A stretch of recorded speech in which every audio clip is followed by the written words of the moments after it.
of all, it's roughly 130,000 square feet in space. The school and the school concept was first looked at by a previous committee and then again with this current project committee for reasons of educational value but also safety and security within the new school design. The total duration for this project is just under 21 months, which brings it to August of 2011 for a completion of the project. This calendar year, I should say, from the beginning of 2010 into early next year is really going to be to see the structure go up, and the goal is to get everything under roof and dried in so that finishes can follow. So that's going to be the primary goal of the next, 10 months of the project. Look a lot different here in a few months as the weather starts to change for us, and we're able to start really making a little better progress. Weather's been a little bit of a hindrance up here from time to time for the last couple of months. The last thing you did, Greg? Some of the last things to get done, as you can see from the pictures, there will be some landscaping, the paving areas. Interior finishes are really the last things, but as we start moving through the building, final cleans, just making sure that everything's up to the district's expectations. But like I say, the big thing is get them in and let them get moved in as best they can, so that they're not come August. 5 days left till school starts, having to move, 300-400 desks into the building, those kind of things. So Bobby can do that. If everything works out the way that it's planned, this project will come in the black, and that's what our hopes are at this point in time. One of those is that the road project out in front of the high school will, in all likelihood, take place somewhere, I want to say, mid to late April. Is that about right? Well, yeah, we'll be receiving bids in April 6th. Early April, and then hopefully award by May 1. Hopefully earlier, but the goal is by May 1 to award that contract. That's gonna make some changes out there. Obviously, with the addition of construction going on out in front of the high school. So when will the actual work be? Early May.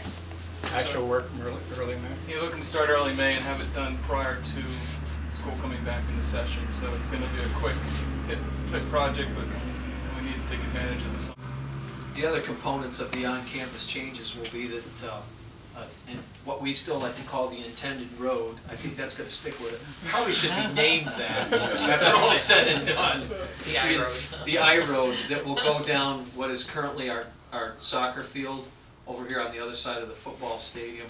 Between the soccer, the baseball, softball field, there will be a road that will cut right through that will connect to the bottom side of our elementary project and literally create a circle all the way around the campus with the multiple changes that will take place in the front of the high school, which is a total restructuring of the road, driveway area. Some of that grass that's out in front of the high school right now will be converted into different formations of parking lots, drop-off areas for parents, basically creating more of a safe, secure area for our high school environment out front, in addition to a good circulation flow of traffic into the elementary project and then back off the property. As history has shown, kindergarten parents like to drive their children to and from school, and we want to take advantage of that safe, secure environment by putting staff out there to welcome the kids into the building and helping them get going in the right direction at the end of the day.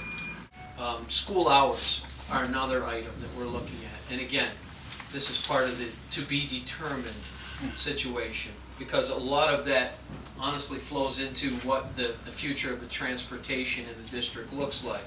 We'll be looking at the transportation plans to create the most effective and efficient system of pick-up and drop-off with time and safety as our number one. I mean, absolute worst-case scenario, bizarre act of God or something that took place, I would imagine that we'd have to make a determination on whether to delay the start of school that year or hold where we're at until it's time. I don't see where we'd have any other option but those two. And I may be wrong, but... Many, many years ago, when the high school was open, that was delayed 3 weeks before we came to school. And at that point in time, everything was not in place, and we still had school and worked around it.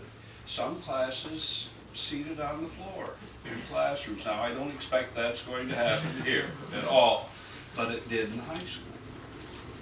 Yeah, we have a plan that we can, just continue to do in what we're doing and move in when the building is ready.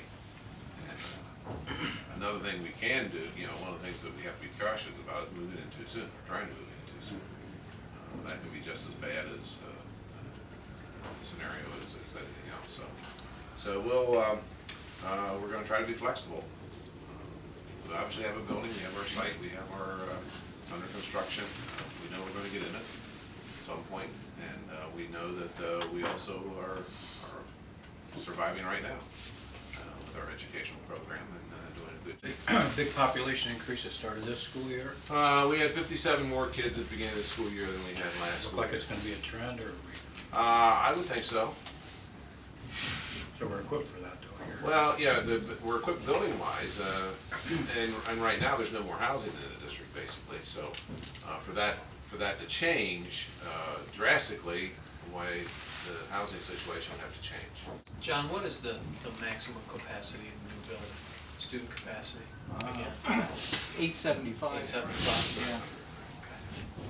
And we're only at 750 right now in the elementary school, even with that increase. So we've got some room for growth there. We've got some contingency plans built into this.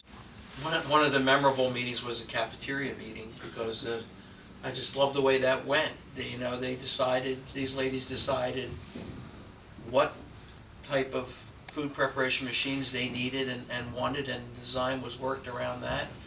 And they worked on, how the lunch line should run, because they know how the lunch lines run.